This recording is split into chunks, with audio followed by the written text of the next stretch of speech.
نن څخه 110 کاله د مخه کله چې د اسلام دین د افغانستان ختیځ ته ورسید، نو د لغمان، کونړ او باجوړ درو کې مشت افغاني بومي نژاد کافرانو بغاوت وکړ او د مسلمانانو په ضد د غرو سرونو ته راوختل. دا وخت چې د افغانستان واکمن امیر عبدالرحمن خان وو، د واکمنۍ په مهال په کال 1315 میلادي کې روسانو د افغانستان خاوره پنجده ونیوله او امیر عبدالرحمن خان له همدې یری چې روسان مو د لغمان، کونړ او باجوړ کافرانو د خپلولو ترڅنګ زموږ سره په جګړه کې ښکیل نه کړي، له همدې امله قومي او دولتي لښکرو ته امر وکړ چې پر کافرستان یرغل وکړي چې اوسنی نوم یې نورستان دی. خیر دې کیسې ته بیرته راګرځو، خو لومړی ګورو چې دا پنجده کوم ځای وو او څنګه د افغانستان د اصلي خاورې دا هېره شوې برخه روسیانو ونیوله. پنجده هغه سیمه ده چې په اصل کې د افغانستان یوه برخه وه او د بادغیس د مرغاب ولسوالۍ تر څیرمه د کشک سیند په ختیځه څنډه کې پرته وه چې د مرغاب سیند ورسره یو ځای کیږي، خو اوس دغه سیمه د ترکمنستان هیواد بلل کیږي او دوی پورې اړه لري. د پنجدې سیمه د افغانستان په تاریخ کې د سلطان غیاث الدین غوري له زمانې څخه یعنی له کال 1170 میلادي څخه د هرات له توابع نه شمیرل کېدله او په افغانستان پورې تړلې سیمه وه. په 19مه پیړۍ کې کله چې روسیانو د مرکزي اسیا هیوادونه تاجکستان، ترکمنستان، ازبکستان، قرغیزستان لاندې کړل، نو دغو سیمو ته د روسانو پرمختګ انګریزان هم چې د هند په نیمه وچه یې واکمني درلودله په اندېښنه کې واچول.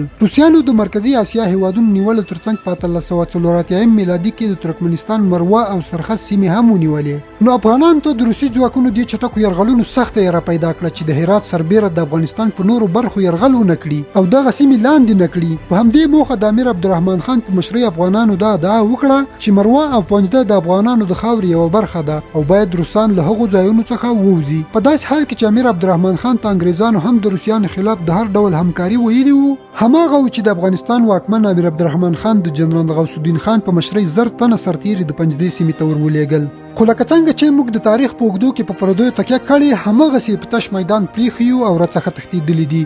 امیر عبدالرحمن خان سره انګریزانو دا تړون کړی و چې ستا امنیت زموږ په غاړه دی او موږ در سره د روسیانو په مقابل کې ودرېږو.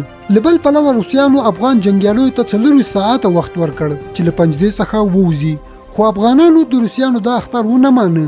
د انګریزانو پوځیان چې په خپله یې دلته نږدې شتون درلود افغانیان هڅول او د افغاني پوځونو مشر جنرال غوث الدین خان ته یې ډاډ ورکاوه چې روسان د دې جوګه نه دی چې پر دوی برید وکړي او دوی به یې ملاتړ کوي. خو برعکس روسانو له خپلو 3000 تنو سرتیرو سره د 1315 میلادي کال د مارچ میاشتې په 10مه نیټه پر پنجده برید وکړ چې د دوی او افغاني سرتیرو ترمنځ یوه ډېره خونړۍ جګړه پیل شوه. په دې جګړه کې ډېر شمېر روسي سرتیري ووژل شول او په سلګونو نور ټپیان شول او د افغان لوري نه پکې 300 تنه شهیدان او 80 تنه ټپیان شول. د انګریزانو فریب له امله رامنځته شوي درنو تلفاتو له امله روسیانو پنجده ونیوله او افغان پوځونه مات شول. د انګریزانو سرتیري او پوځي افسران هم چې دغه سیمې کې نږدې وو د روسیانو له ویرې هرات ته وتښتېدل. انګریز سرکار خپلو عسکرو ته وویل چې ترې راشاته شئ او جګړه کې ښکیل نه شئ، ان تر دې چې له افغانانو څخه د جګړې لپاره په کار بارود هم یوړل او افغان جنګیالي د روسي مسلحه عسکرو ډزو ته په تش میدان پرېښودل. همداراز د روسانو لخوا د پنجدې نیول او په داخل کې د انګریزانو شتون امیر عبدالرحمن خان سخت ویروه. له روسیانو څخه لا زیاته یره دلته پیدا شو چې د افغانستان د ختیځو ولایتونو کافرستان خلک چې تیار کافر وو د دوی په ضد راونه پاروي.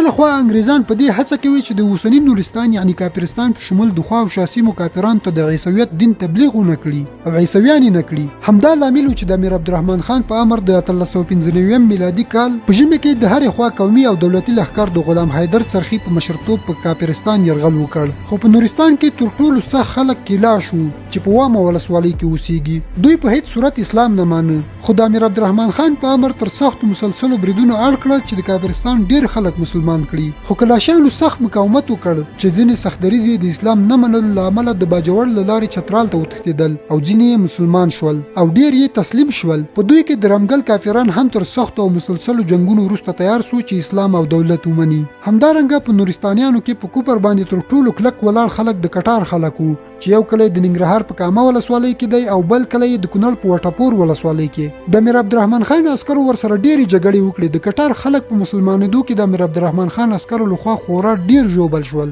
چې اوس هم په ننګرهار کې د متل په شکل دا اصطلاح کاریږي چې څه د کټار کافر خو نه یم. که څه هم په هغه وخت کې د کافرستان د خلکو د نفوس شمېرنې دقیق معلومات نه وو، خو د کافرستان یا بلورستان سیمه چې اوس د نورستان په نوم یادېږي پراخ موقعیت لري.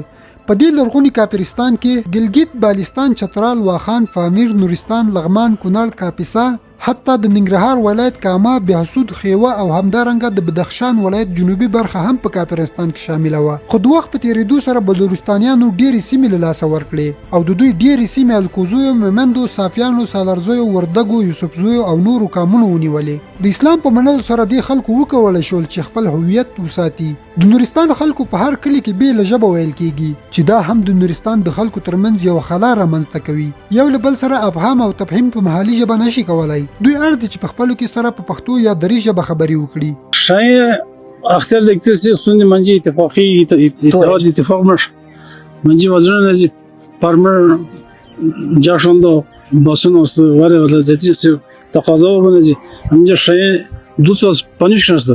د اسلام څخه مخکې د نورستان د خلکو د هر کلي بیل دین، بیل پاچا او بیل ژبه وه، خو اکثریت د هندویزم پیرویانو چې د مختلفو خدایانو عبادت ترڅنګ روحانیت پکې شامل وو چې په همدې اساس به د دوی ترمنځ جګړې رامنځته کېدې او د یو مرکزي او پراخه حکومت په جوړېدو نه توانېدل.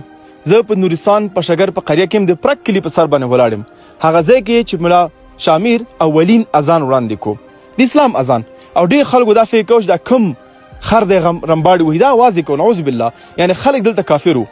زه به تاریخ ته چې خلک کله مسلمان شول چې په لاندې ټکو د پوي کما زما پلار محمد نوروز، دیغه پلار میرزامان او دیغه نیکه، یعنی زما پلار نیکه د میرزامان پلار کریمی، هغه په خپل قوم کې چې یو کس همدغه ملا شامیر دیغه د قوم غړو، دوی مسلمان پیدا شوي دي بلکې دوی اسلام قبول کړی دی.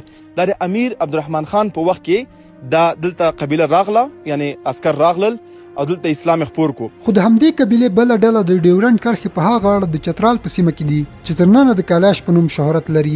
اټکل کېږي چې تعداد یې تر 50,000 ته رسیږي. خو د سیمې هغه غاړه کالاشیان تر دا دمه خپل دین او آیین حفظ کړی. زموږ اوسني نورستاني وطنوال خورا کلک مسلمان دي، خو د هغوی کلتور او ځینې دودونه لا هم پخواني دي. په دې انځور کې د اوسني نورستان او پخواني کافرستان د کافرانو ښکارونه وینئ چې دوی به د درنښت نښه بلله او باید هرې پاکلمنې ښځې پر سر وای. دوی دغه خولۍ له ماشومتوبه له خپلو ویښتانو جوړوله. د ښه مرغه دغه خولۍ اوس په کابل موزیم کې خوندي ده او د سینګار په سترګه یې ورته کتل. خیر د لسیزو په تېرېدو سره نورستانیان د خپلو ارزښتونو په ساتلو کې هم ډېر اغېزناک ثابت شوي. د شوروي یرغل په دوران کې هم یا د سیمه او خلکو یې خپل اساسي رول لوبولی او د شورویانو یرغل په وړاندې د لوړو غرونو، ځنګلي درو او پټنځایونو په درلودلو سره یو طبیعي سنګر ګرځېدلی و او د روسیانو بیا کوښښونو سربیره په دې ونه توانېدل چې نورستان تر خپل حاکمیت لاندې راولي. نورستان د امریکایي ائتلاف ځواکونو په وړاندې هم د نورو سیمو په څېر د جګړې یو مهمه برخه ګڼل کېږي.